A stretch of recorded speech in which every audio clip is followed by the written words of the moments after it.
Hello. I'm Pastor Shawn, and I have the honor of bringing you your word for the day. Today we're in Psalm 87. This psalm is about praising God for what He's going to do, what the work of His hands will produce, and what future hope there is for every nation of the earth and us. If you have your Bibles, you can turn to Psalm 87 now and read along. Otherwise, just listen and enjoy. Psalm 87 says this: "On the holy mountain stands a city founded by the Lord. He loves the city of Jerusalem more than any other city in Israel. O city of God, what glorious things are said of you. I will count Egypt and Babylon among those who know me. Also Philistia and Tyre, even distant Ethiopia. They have all become citizens of Jerusalem. Regarding Jerusalem, it will be said, everyone enjoys the rights of citizenship here. And the Most High will personally bless this city. When the Lord registers the nations, He will say, they have all become citizens of Jerusalem. The people will play flutes and sing, the source of my life springs from Jerusalem." This is a prophetic psalm, meaning it's more than just the author being hopeful on his own power. It is God Himself telling us what is going to happen by His power.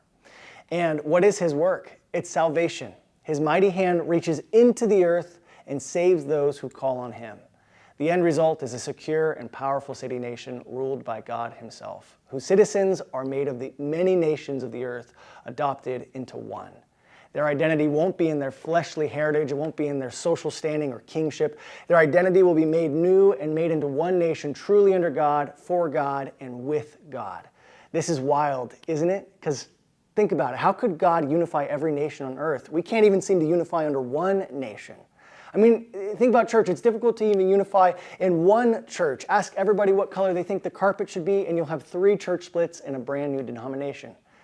But God's going to unify all of the nations, every single one of them. And it's wild, but it's true. The new city nation of Jerusalem is our future, and it's only possible because of the work of our powerful and loving God. Christians, the truth is we don't belong here on earth. In our eternity, we won't be known for being Americans, having wealth or poverty, being a saint in our communities, or having a rap sheet as long as your forearm. Your faith in Jesus gains you adoption into His family and kingdom. That's an amazing thing to celebrate, but that's not even all we get to hope for. We will live with God forever, protected not just from evil and corruption, but from tears and hurts.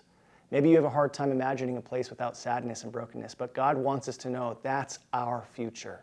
So the psalmist calls us to celebrate that. Be joyful no matter what happens in this life, because you know where you belong. So if you believe in Jesus Christ as your Lord and Savior, and profess with Him, or profess in Him that you profess with Him your tongue, you are saved and you are secure as a citizen of Christ's kingdom. Have a great day, Calvary. God bless.